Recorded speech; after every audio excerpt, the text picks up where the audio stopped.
going live on Zoom. Right.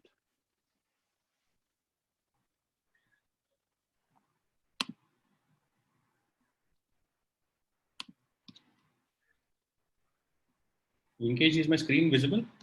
Yeah, Yeah, it it is. is. Yeah. उसको full screen कर दीजिए आप. Yes, If I'm you just. can, yeah. Yeah, Perfect. it's now fine. So just let all participants join in.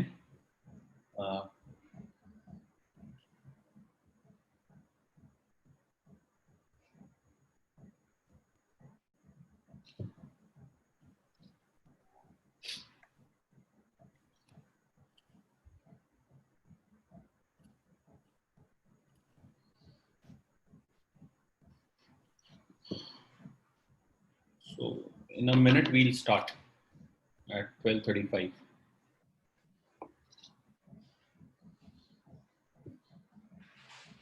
Serge, why don't you put in a message to all that we'll start in 2 minutes? It's better. So I'm already audible. Everyone can hear me. No, there are more joining in. They would be wondering. So anyway, fine. We'll just wait for a minute or two.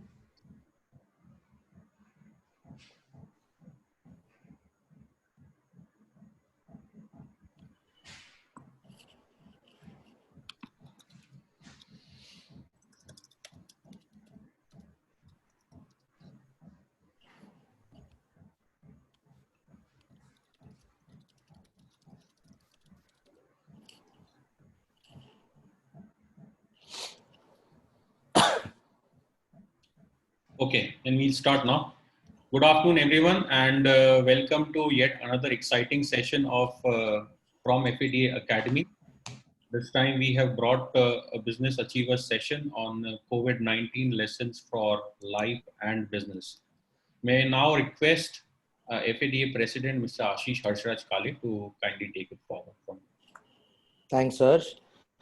Good afternoon to all FADA members, dealer friends, and members from the dealership teams who are attending today.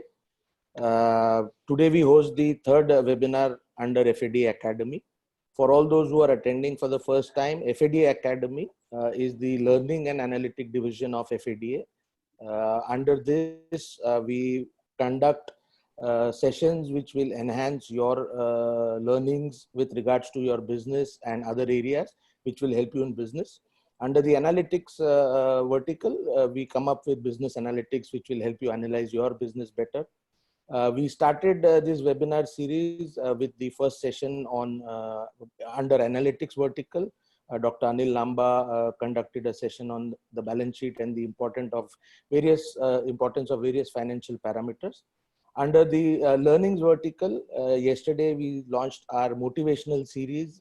Swami Gyan Vatsal Das ji from Swami Narayan Sanstha addressed all of us.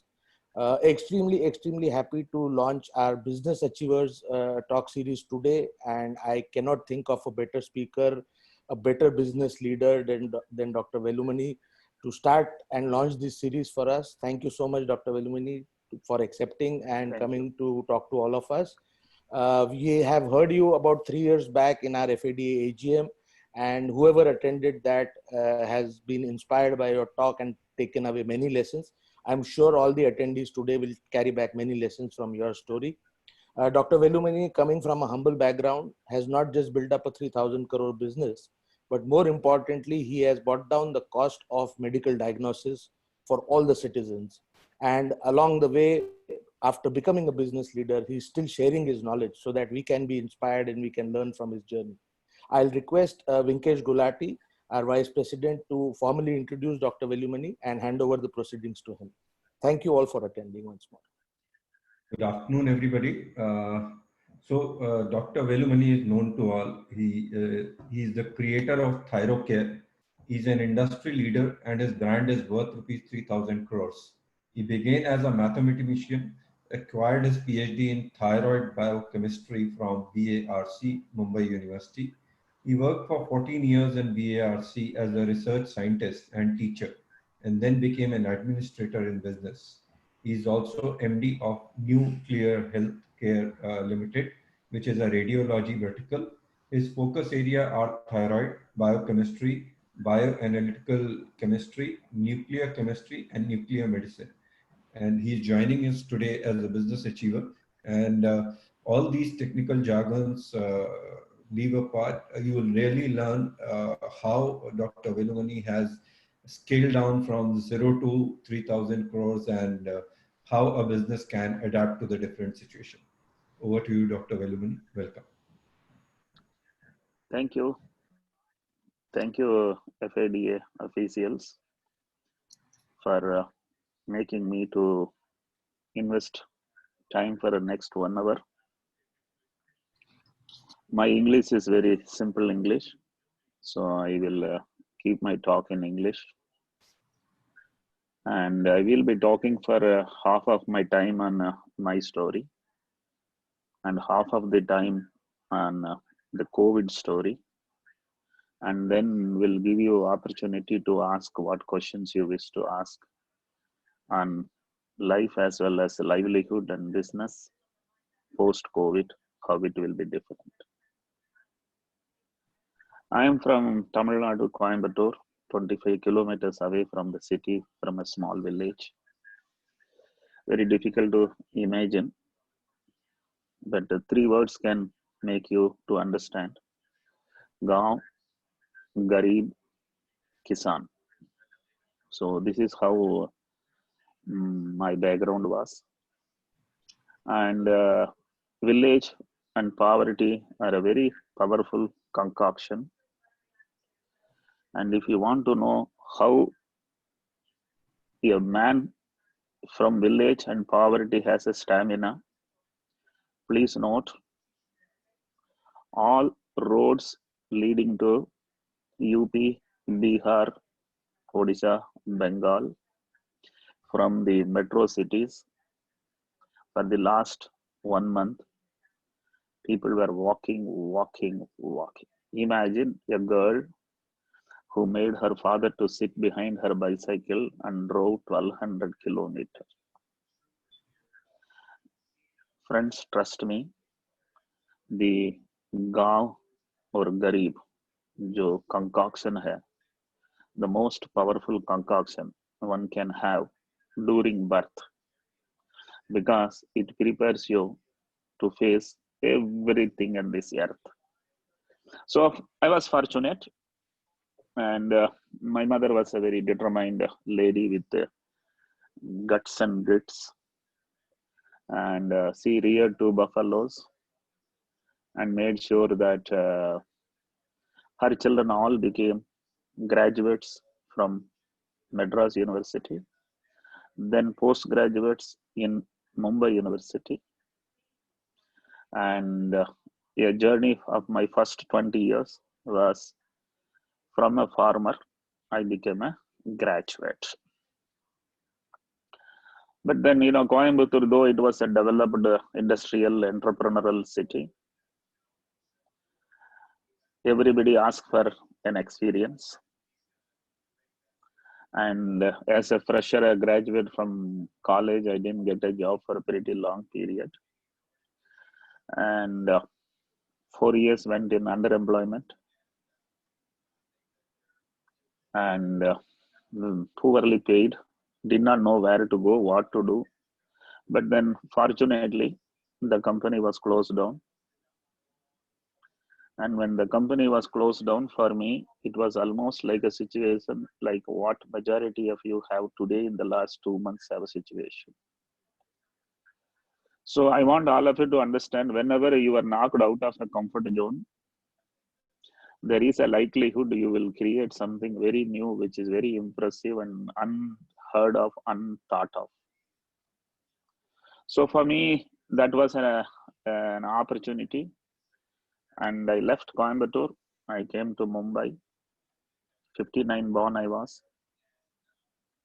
At an age of 24, in 1982, September 18, I landed in Mumbai VT railway station. Yes, 9 coach, berth number 41. And there was no one for me in Mumbai. So I slept in VT railway station for 3 nights to give the interview. Lady Luck smiled at me and I got a job in Baba Atomic Research Center, a gazetted officer post. I came to Mumbai only with the BSc, but I was fortunate to have an opportunity to do MSc and PhD. I must tell you, majority of you must have not studied anything after your final year graduation. If you don't continue learning, you will become a fossil. I am 60 years old now. Even now, every day, 2-3 hours, I am reading. Reading for qualification is one thing, reading for knowledge is one thing. Please note, for reading for knowledge, you have to continue to read. So, good job. And there only I came across thyroid. Otherwise, I was a mathematics student. Maths, physics, chemistry were my subjects. Because there was chemistry, I was asked to do laboratory work, and the laboratory work was thyroid testing, and thyroid was my new domain. Many people will not do if a new domain is given, telling that, I have a different expertise, my studies was in a different field. But I was unemployed, poor. If I don't do that job, my family will not have bread and butter. So I accepted it. And I must tell you, what do you study is not as important as how do you study. What do you do is not as important as how do you do. So that MSc, that PhD gave me enormous insights into thyroid because my subject of research was thyroid. Imagine 14 years if somebody does a research in one particular field, how knowledgeable he will become. Of course, there was salary, but then degrees were bonus, knowledge were bonus. There are two kinds of people on this earth, one who works, other who thinks also. And the one who thinks also becomes very powerful. So, good job. So, my father-in-law found that I am a son-in-law worked for his daughter. She was working with State Bank of India. And for me, one more salary for the family was a very powerful statement. And we got married. And I had a son and a daughter. And slowly I became 37 years of age. My son was 5, my daughter was 3, and that is the toughest time to take decision. And if you don't take a decision at the toughest time, it won't be a very powerful story. So I asked to myself, Jeene aaya ya jeetne aaya. Of course, I came to Mumbai only to survive. That's a true story. But then after 15 years, I realized that, is that the ultimate? Is that the life is all over? Is that routine promotion, routine increments is all about? So I thought I must do something and to must risk. I must tell you, the man who was born in village, the man who has seen poverty will not mind taking any risk because he has seen the worst. Success in life is a delta. Delta is equal to x2 minus x1. x2 is where you are today. x1 was where you were that day. And if you have seen x1 as 0, there is no downside for 0, and you will never be worried about losing. Losses is not your worry. So I took some decisions, and for that risk taking was a very important one. And also I didn't have any EMI. I lived a very frugal life. Neither I bought a house nor I bought a car or a scooter those days. So there was no EMI. So a man without EMI is a man who is absolutely free to take any decision in life. I also had a comfortable closing balance. A man who lives frugal will have a very powerful closing balance as well as very powerful balance sheet. Here it's important, all of you are in an industry where you are dealing with rich, you are dealing with rich, you are seeing rich, and probably you are copying the rich. I had a mother who managed to live without borrowing a single rupee, even though there were her own children starving. I have personally never borrowed. My company has never borrowed. So this is all known as frugality. Frugality is not being miser. Frugality is being wiser. Miser means doesn't spend for anything. Wiser means spends for things which are essential. So I had a closing balance, 2 lakh rupees in 1995, which is approximately 1 crore today, which was sufficient for 40 months of family. So family was safe. And my wife was working with State Bank of India, another confidence on which I left my job. Of course, my wife got annoyed that I resigned my job without discussing with her, and she also did not go to office, and we both together ran this business. Mind you, she left a bank job, I left a government officer job, and both of us together risked, and risk is very important. If you don't take risk, there won't be a story to tell. So I was 37, I took a decision and I resigned. All I knew was thyroid, but I knew thyroid very well. You know, today you call something as a Make in India program by government, a lot of advertisement, lot of money is spent, lot of seminars are conducted. But even in 1990, there was Make in India program, and thyroid testing reagents were made in Germany those days, and it was costing 100 rupees per test. And when we did the research and created indigenous kits, it was only 20 rupees per test. So there was a 5-fold saving when you make reagents. So I was one who understood there is enough business available around. We know how to make reagent. Why not we make reagent and run the business? And I left the government job and started doing a laboratory. And since my raw material cost was low, I priced it very low. And since I priced it very low and my quality was not a problem, more and more business came. And it became a wonderful, powerful project. So my entry into thyroid was accident. My entry to come to Mumbai was accident. BRC job was accident. Thyroid testing was accident. And even giving up government job was another accident, because I did not know ABCD of business, and no one in my family near and dear never in business. I just got in. But what made this business very powerful is my business model, not just pricing. In the business model, I found two things which I want all of you to understand, which made me very powerful. Number one is a restaurant kitchen model.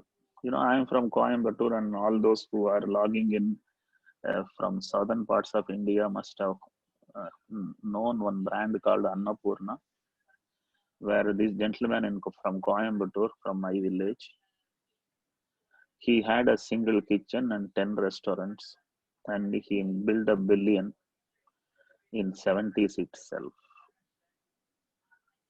which means that a cloud kitchen was operational in Coimbatore in late 70s, which we are now talking. So what's unique about one kitchen, multiple restaurant model is the volume purchase, the volume management, the automation, and the uniform protocols will give the best quality.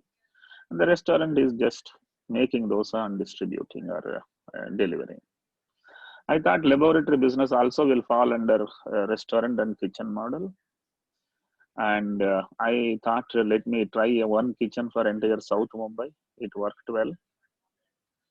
Then I felt, why not for entire Mumbai? And then I felt, why not Mumbai, Pune, Surat, and Nasik? It worked. Then Delhi, Calcutta, and Chennai, it worked. And today it works from Indonesia to Saudi Arabia.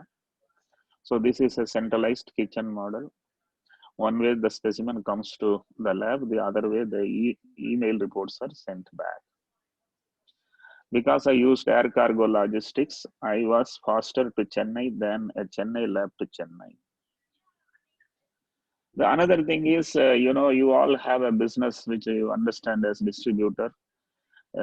Language is important, local culture is important, local Familiarity is important. So we need franchisees. You call distributors, I called franchisees, and I appointed franchisees. Don't get me wrong. Don't become angry. Don't become upset. In the franchisee model, I gave 60% margin. Your industry obviously will work 2 to 4 or 6%. I actually don't know. But for us, the comfort was we had a sufficient of rate comfort, and I had a low cost reagent model. So my man charged what the competition charged, and he kept 60% and gave me 40%, and that itself is a 40% EBITDA in my balance sheet. So this is an innovation, introducing a franchisee concept in services industry, first time in medical services industry. I did it 25 years back. I also have done a Ola. Ola means standing machine is a liability, running vehicle is an asset. So is thyroid testing. So when I entered into the industry, thyroid testing machines were only running 2 hours in a day. Today they run 24 hours in a day. I also have done an Amazon. You book for my test from my website. My man will come to your door very next day. So a lot of things, a lot of innovation. I can list almost. I have done, a kind of every innovation. Some part I have incorporated into my business. Trust me, those days these models were not there. I introduced it. I still want to tell all these innovations, all my risk taking, all is because of the unique combination of poverty and village, and learned how to learn fast. I did not know what is right, what is wrong, but I have an ability to learn fast, do things, do enough, do many, eliminate all, retain what is working, do some more. So every time you try to do a few things, something will work well, and that is what is a long-term journey. That is what is known as an evolution of a strong, successful national brand and business model. So fortunate for me, things worked very well. Never borrowed. Business kept on growing. Something like 1,000 tests a day became 2,000 tests a day, 4,000. Today we do 400,000 investigations. And the employees, we started me as the single employee. My wife was my second employee. Today we have got 1,800 employees. And we are present in 3,000 locations across the country and in 10 different countries. So that's all making a brand very powerful. Name brand Thyrocare itself is a very unique name. No one understood that somebody can do a business on a 15-gram gland in the body, but then I could manage to visualize 100 crore thyroids as my territory. Well, I didn't have too much of expectation when I came to Mumbai, and I got a lot. I didn't have too much of expectation from the ERC job. It also gave me a lot. And I did not have too much expectation from business. And that also has given me enormous returns. I think in business, when you are not expecting too much, but you are prepared to take every risk and learn fast, it will make you very powerful. So then, people observed that Thyrocare is a good business model. I gave an advertisement, full page advertisement for 10 weeks, successively 10 full page advertisement in all over India. And people understood that this business is powerful. And instead of turnover coming, investors came in. And investors invested in the company not inside the company. They purchased my shares. That is a secondary investment. And then I did not want to sell. When you want to sell, the value of your company is half X. When you don't want to sell, the value of the company is 2X. So I got the best valuations, but then once the guys have come inside, I had to give them an exit. And the exit was through an IPO. And I dared to go for an IPO, though I am a man from a village, though I am a mathematics man, though I was a scientist. I had the courage to take an IPO and successfully do it. and we got 75 times subscribed. What an IPO event for 480 crores has become 35,000 crores subscribed IPO on the third day of my IPO. And we got listed, and after listing, people understand what is the company's market cap, who is the promoter, and what is his market share. And people think that this man is very rich, very powerful, and that is where I suddenly, for the last 3-4 years, became a stage performer. I was not knowing that I can talk well. I was keeping low key, and I was focused only on the journey. But then I understood people enjoy my talk, and I have been going and delivering my talk, especially to people who think that they have problems, they have limitations, they don't have funds, they don't have mentors. I want all to understand you don't need anything. What you need is focus, and what you need is frugality. So this is my story, and you people wish to ask question, you can raise them when I am opening it for question and answers. And let me now come to the COVID, which is suddenly a distress for all of us. Officially, the COVID is 6 months old. And first 2 months it was in China only. And we don't know when it was out. They didn't close the border. They told a lie through WHO that it is not a people-to-people transmitting virus.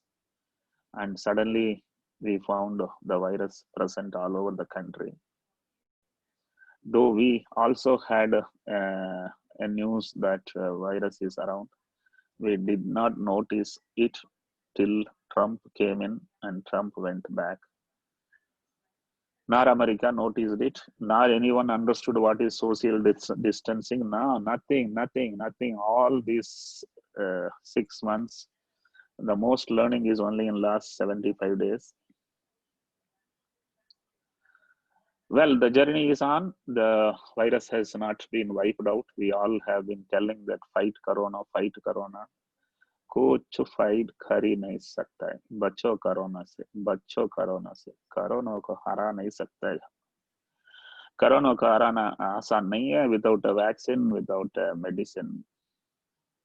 So this is the unfortunate outcome of this virus, whether China made it intentionally or China happened to lose control, whether they have targeted somebody or it became target finally, we don't know. But the worst affected are the Western rich cousins. All those cousins who are running the high-end cars, all those cousins who have high per capita income. I want all of you to understand what is this word per capita income, which is very important.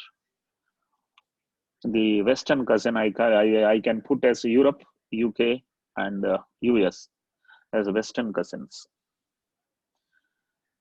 All of them put together roughly around $40,000 per capita, and India is only $2,000 per capita. 40,000 and 2,000, 1:20 ratio. So what Corona has done, you know, people said, oh, it will not spare anyone, no caste, religion, geography, economy, age, gender. No, it is discriminating. The younger are saved, the elder are killed. The poorer are saved, the richer are killed. Let me tell you what is my logic to explain it that way. India mean age is 28, China mean age is 38, and Western cousin mean age is 48. India death per million is 2, and the Western cousins death per million is 300. Hear me again. Number of people died per million is known as death per million. And for the Western cousins, it is 300 plus. In India, it's still 2. That means what? The first case reported in America and first case reported in India, both were more or less same time. That means the virus is unable to create more deaths in India, and it creates most deaths in Western countries.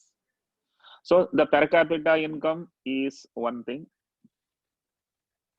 But then let me explain you what way per capita income plays a role. You have to have some logic. India Garib Desh, poor country, underworld country, tuberculosis ridden country.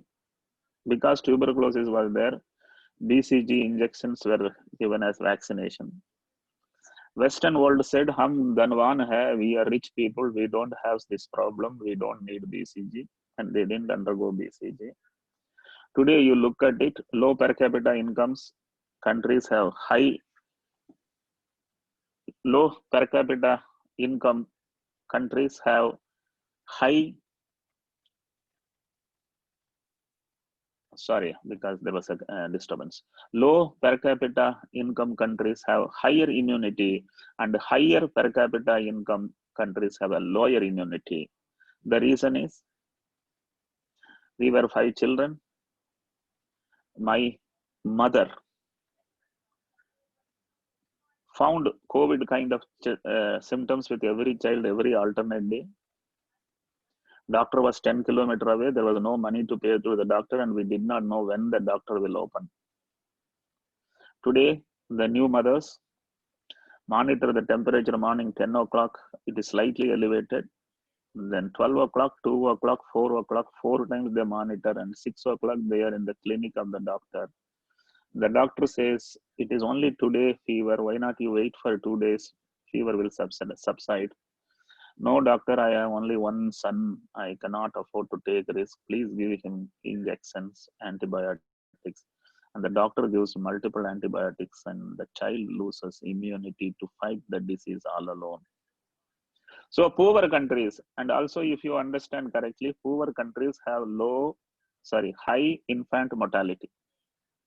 Infant mortality means children are challenged with more infections. So poor country means childhood, more challenges, childhood, more immunity, and the people become high immune people. So trust me, India, it has been helped by the low per capita income. And the lower age is no disease. Before 35 years of age, you don't have any disease. Go and find out in the entire vicinity around. All people who go to hospital are 35 plus. Very little patients will go less than 35. And that is largely for infection, not for metabolic and non-communicable diseases, which is known as diabetes, hypertension. All comes when your hair becomes white. So poor are spared, young are spared, people with BCG, people with malaria, all 4. What combinations we don't know. Today we have less deaths per million. Extending this lockdown in spite of having low deaths per million is seen as unfair. First lockdown was all right, though it also should have given a 2 days, 3 days time for people to get back. But second, the third, the fourth, and now people are even flashing in television screen, lockdown 5.0. It's unfair.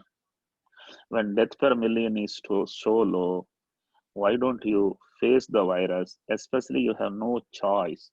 By locking down, you are delaying, you are not avoiding, you are not escaping, you are just delaying.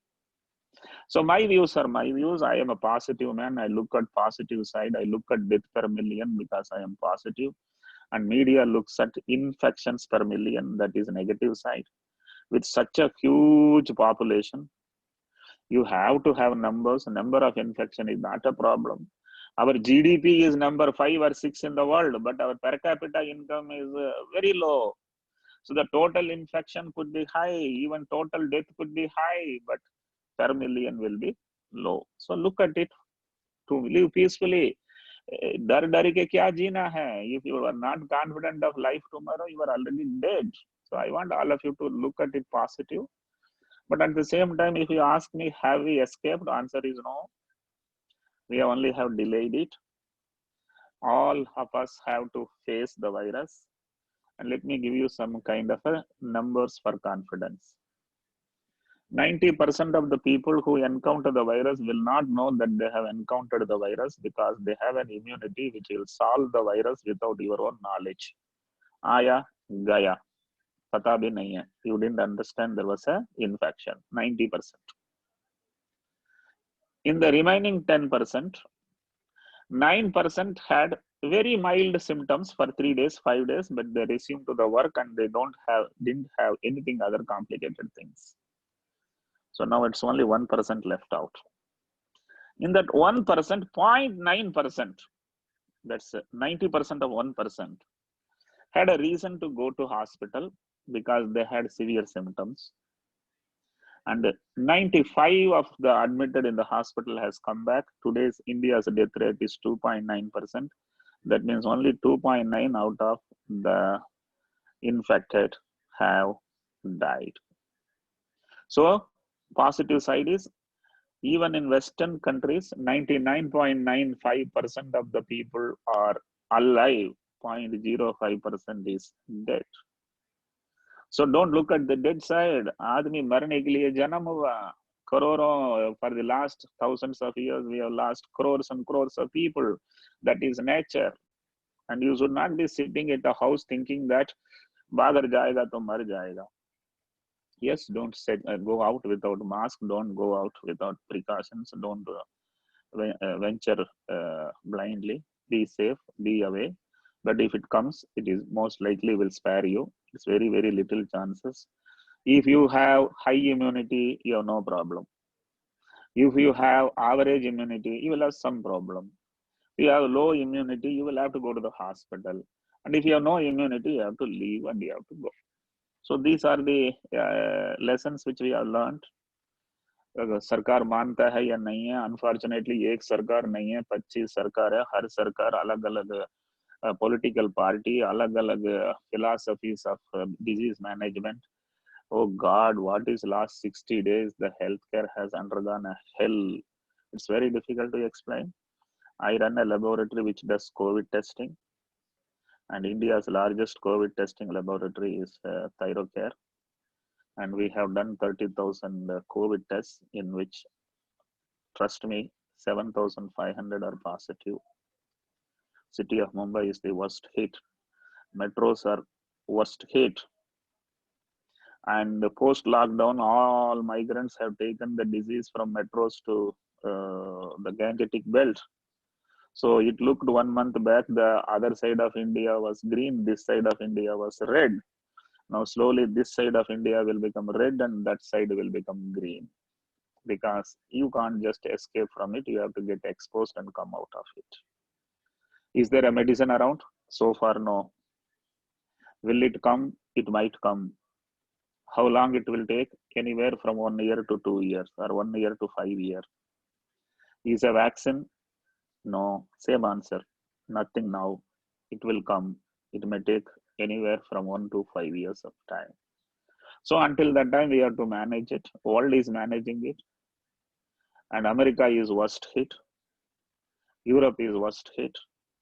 And let me come to what is known as motivational aspect of COVID in this last couple of months I have learned.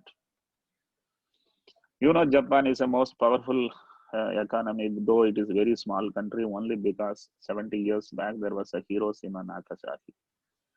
Atomic bomb killing lakhs of people, creating genetic cancer disorders in lakhs of people subsequently. That country became powerful only because it was lowest it went to. So COVID has brought India also to the lowest. So India will become powerful. India will become more powerful than any other country. The reason is COVID is friendly with India. COVID doesn't kill Indians as many as they kill the Western world. And the Indian economy as such is a flat economy. It was not a big economy to collapse, and Western economy was big economy to collapse. So what will happen? I somewhere read some 2-3 years back, in the journey of size of GDP, today US is first. And it was predicted by 2040, China will become first. And by 2050, India will become first. This was something 2-3 years back I read.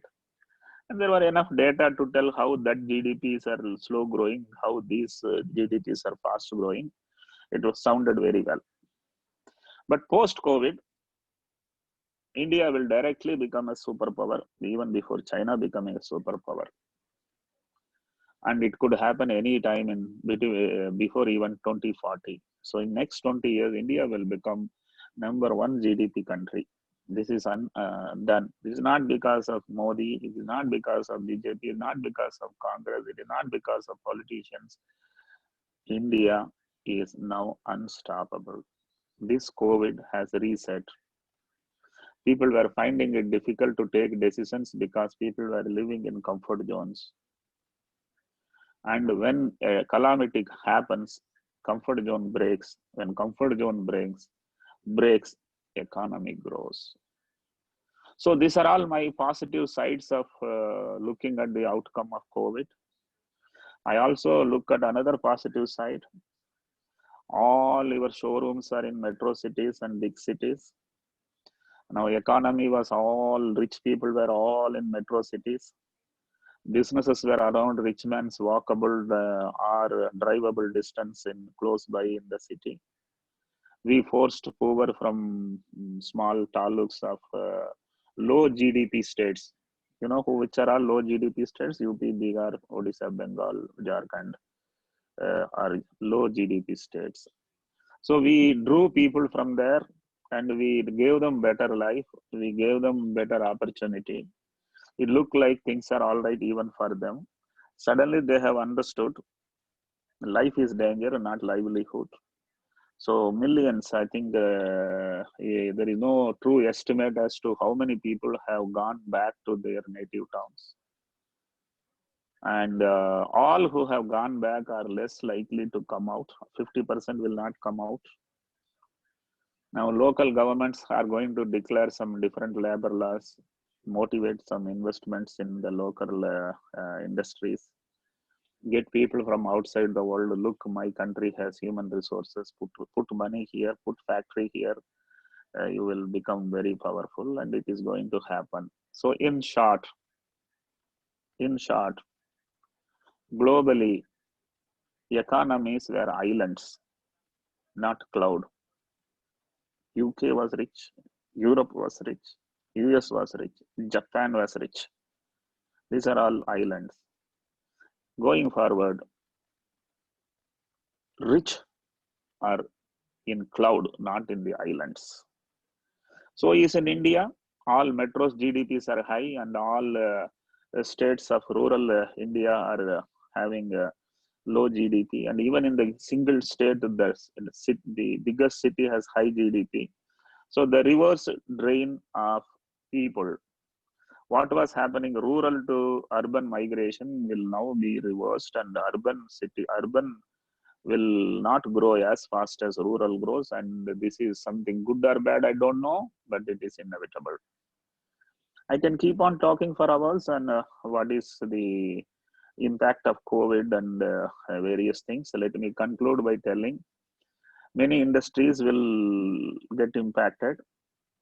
Some 40% will be negatively impacted. Another 40% will not be truly impacted. It will be reoriented. And around 20% of the industries will be positively impacted. Let me tell you about the 3 industries that will be positively impacted. Number 1 is healthcare, where I am in, and where hospitals and pharma, everything comes under healthcare. The healthcare industry will boom like anything because man is now worried about what he has. He is only worried about whether he has an infection or not. So it's going to be a very big industry. Government was spending around 2 to 3% GDP. Now government will spend 10% GDP. Investors will put in money, government will put in money, and that industry is going to be a great industry. Second one is wellness, fitness, nutrition. This is not a hospital. It is at home. Wellness, fitness, nutrition. These 3 will be booming. The third one is personal hygiene product. You will now be seeing, along with your 3-piece suit, a matching mask also. So that is how the personal hygiene segment also will grow. The worst hit is airline industry. I don't think it will be taking anything less than 60 months for 100% of existing fleet to fly full capacity. For the last 1 week, flights are flying without passengers because no one wants to fly. That industry is worst hit. Second is what you call as travel and tourism industry. And people went out 4 times in a year. Very rich went international. Domestic rich went locally. Poor also went once in at least 1 year. So all these things are going to be now not there. Kashmir will have very big challenge. Goa will have challenge. Bali will have challenge. Mauritius will have challenge.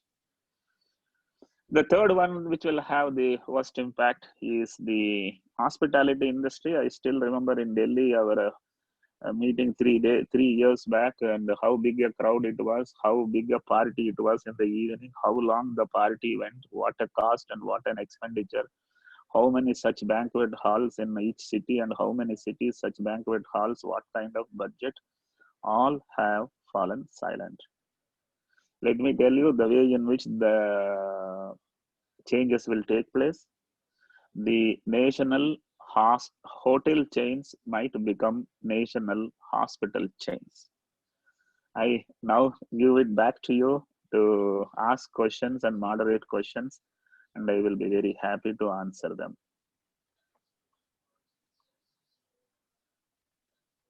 Hello? Yes, sir. Yes, sir. Yes, yes. Right. So some questions are there in our Q&A session. So I'll start from Mr. Subhashish Sarkar is asking, what is the future of health tech and personal health analytic in India and the world? Yeah, I know this. He's my friend. Finding a way. Yeah. It all is all digital going forward. I want all of you to understand the brick and mortar models will die and the digital models, tech models will move up. This is irrespective of the industry. So healthcare will boom, healthcare analytics will boom, provided your analytics gives more information to the consumer. Analytics is not redesigning the report. Analytics is giving him actionable next step. And if somebody can give an actionable next step, analytics have a huge future. Please work and improve how analytics can be made meaningful. So another question from Mr. T. Arun. He's asking, sir, do you think this is a correction phase where overproduction and overstocking will come to an end? I feel he's hinting towards our trade more. Yeah, your industry had an unusual decline in last 3-4 years. I don't know what exactly is the reason. Obviously, everybody felt that the need for cars will keep on going up. But then the cars needs or the vehicle needs did not go up because walking was faster than going by car was in some metro cities, atrocities. So people felt that owning a car is not truly making sense. Then came this all taxi, guys who ran a very cost-effective solution. So people, even those who had a car, kept the car at home and went by the so-called Uber, Ola. So that also was another disruption, and because of which the number of car moving to the consumer became less. Capacity was going up, the consumption was going down. It was sensed very late, and it gave a gloomy picture. I also had invested in a lot of automobile manufacturing investments, and all of them had sunk. But having said that, I want all of you to get motivated now. Today, man is faced with another unique situation. He can't afford to go by public transport confidently until at least another 5 years. This virus is not 1 or 2 quarters. It is going to be minimum 5 years. So if somebody has to go from Bombay to Solapur, which is around 400 kilometer, 500 kilometer, will prefer to go by even Hyderabad prefer to go by road from Bombay because it is safe, and I don't want to give unnecessary risk to my personal health. So people would love to drive their own cars. So there is a likelihood less people will be on the roads. but more people will be on the cars, and also many people traveling in a single car is a huge risk.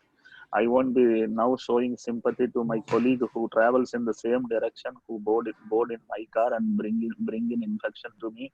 Look, everything will change, and I have a reason to believe the automobile industry will have a positive impact.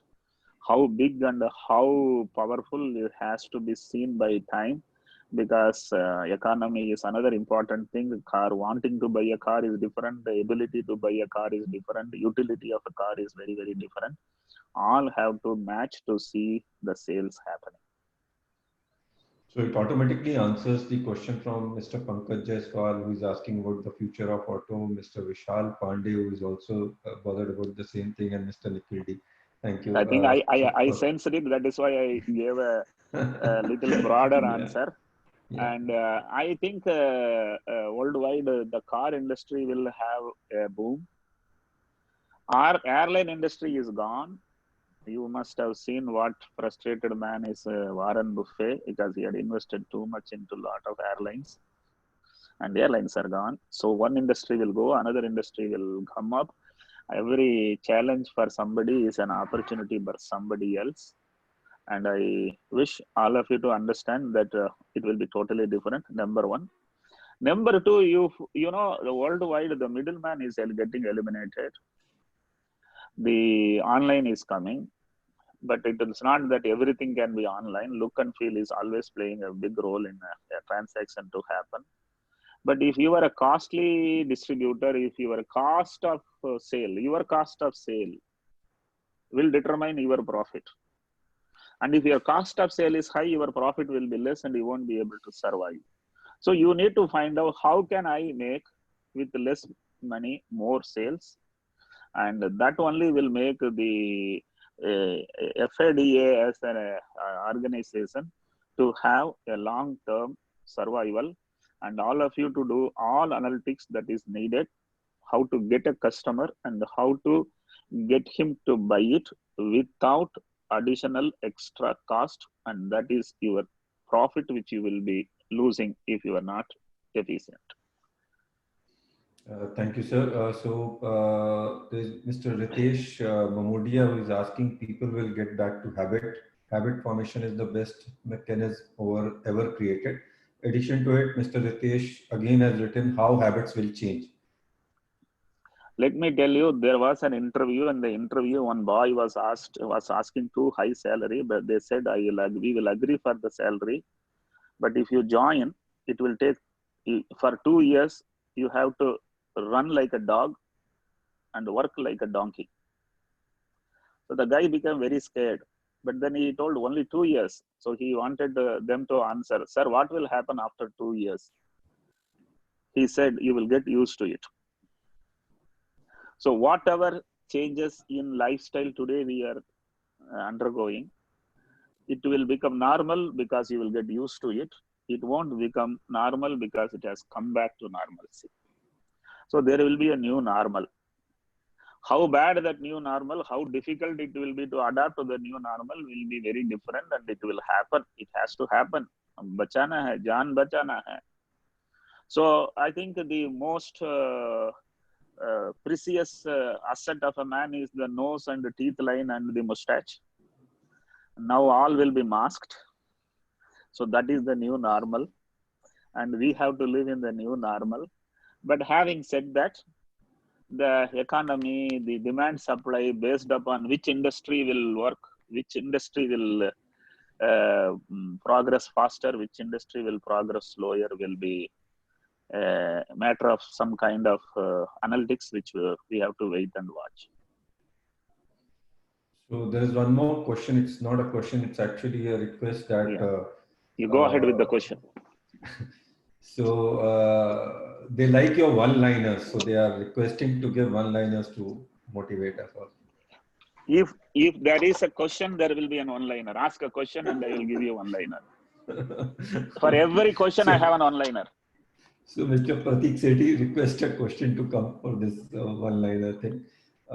Sir, there is a question from education industry also. I feel this will take it as a last row. Shruti Jalan is asking, what about education industry, schools? Even if the school open, parents will not feel like sending their children. So how will it go further? In every industry, there will be a pyramid. And in education industry, the pyramid will have successful companies in the top and failed companies in the bottom. Tech companies will be successful, non-tech companies will be failures. And the feet on street, that is known as digital, or something not in a brick and mortar, will be more powerful. So if you look at education as an industry, suddenly Byju is very powerful. It has gone up like anything in last 3 months period, which means what? Education is impacted, but in the education field, some are disrupted, some are helped, some are pushed up, some are down. Let me give my punchline here. There are 3 kinds of people. One who disrupts, other who gets disrupted, the third one self-disrupts. The third kind is going to be successful. So we have to understand the opportunity and self-disrupt and move to the next one. Next question. I was looking at a time that it's nearing. I think, Vinkesh, the question from Mr. Subhashis Sirkar is quite important because it will, if we get Dr. Velumuni's perspective on this. Yeah, let me tell you the healthcare is what Dr. Subhashis is asking, and he is trying to develop an analytics based reporting, which should help the common man to understand what next. Unfortunately, healthcare is so complicated. It is not like a computerized algorithm. Even today, if you have a COVID, all people with symptom are not positive. All people without symptoms are not negative. So this is unfortunate. And the sakal deke, you can't tell the man is ill. Even sometimes diagnostic tests do not communicate correctly. So analytics will play a very big role if you have a lot of parameters in your body.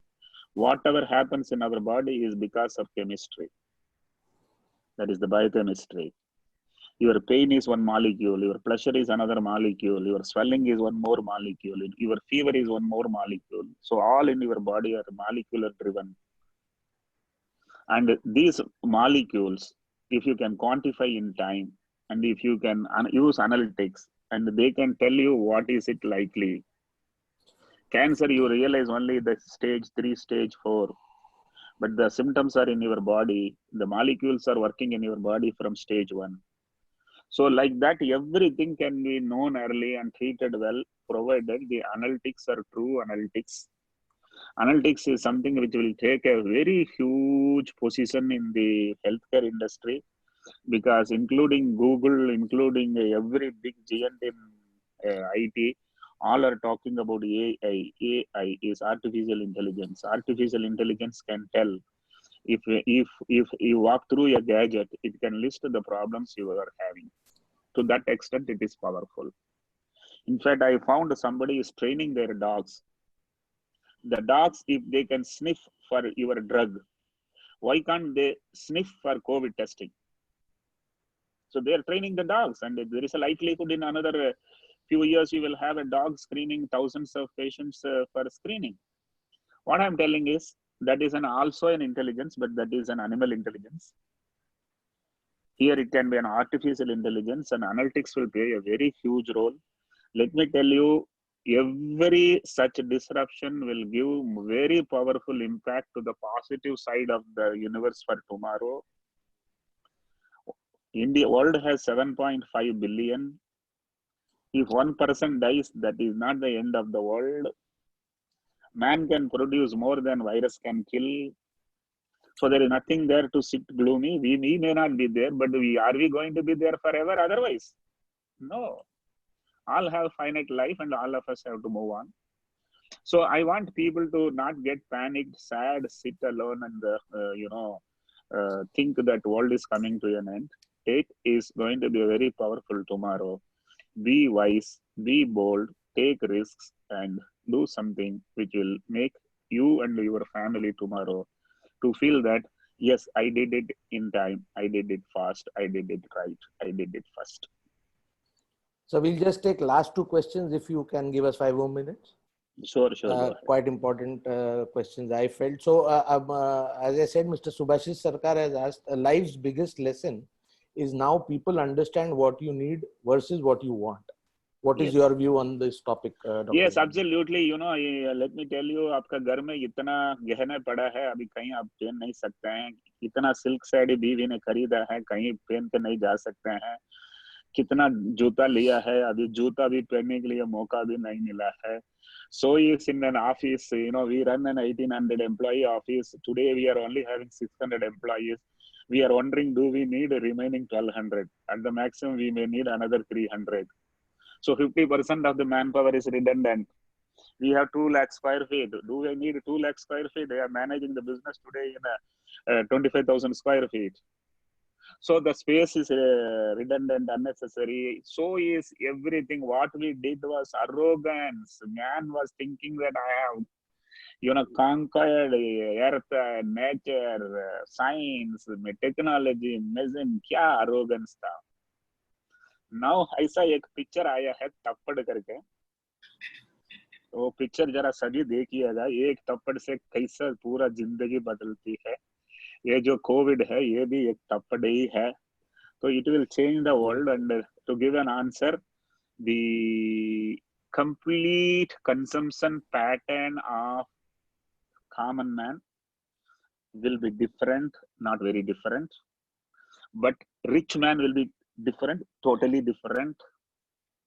And the way in which small businesses will operate will be little disrupted. The way in which big business operate is terribly disrupted. And the man has to find out a new method of working hours, working culture, working efficiencies. Oh, I think it's a very, very new subject. Suddenly, no one is a master here. All are students here. And the brilliant brain picks up fast and makes the most. So I believe that the wiser ones will become little faster, very tall business or a brand or a company. Next question. Okay. Final question, sir, from Pratik Sethi. So please tell us how to lead our teams in these times. How do you manage internally at Thyrocare in these times, the top manpower and the middle and bottom ones? This will be the final question that we'd like from your side. How are you currently conducting your own leadership? Has it changed in any way? How should we take it forward? This is the punchline. Practice, don't preach. So very often, what do? We preach something and we practice something else. This we do with our family members also, with our employees also, and politicians do it with their followers also. So this is gone. People will follow you. People will not listen to you. If the employees have to follow, you have to set an example. Trust me, last 75 days, I am sitting in the laboratory, not at home. If I want my employees to come to laboratory and do testing when COVID is threatening, they will only see boss क्या करता है. अच्छा, boss office में बैठा है तो employee office में आएंगे. So very important for all business community to understand. I need to set an example and I need to take it as my philosophy and make people to follow it. Having said that, efficiency is very important. Leadership is very important. And identifying lean processes is very important. And one thing I'll tell you as a leader, if your subordinate or if your follower can see what you are visualizing, if the people under you can see what you are visualizing, the job is done. It is our inability to make them to understand what are our dream. And if the dream is fair, the dream is achievable, oh, your team will achieve. So I must tell you, as a team leader, what you should have. You must have a team with a dream and with a lot of steam. Right? That only is the only option. Without a team, nothing can happen. Without a dream, nothing can happen. With a team and a dream, without a steam, nothing can happen. You have to give them the steam.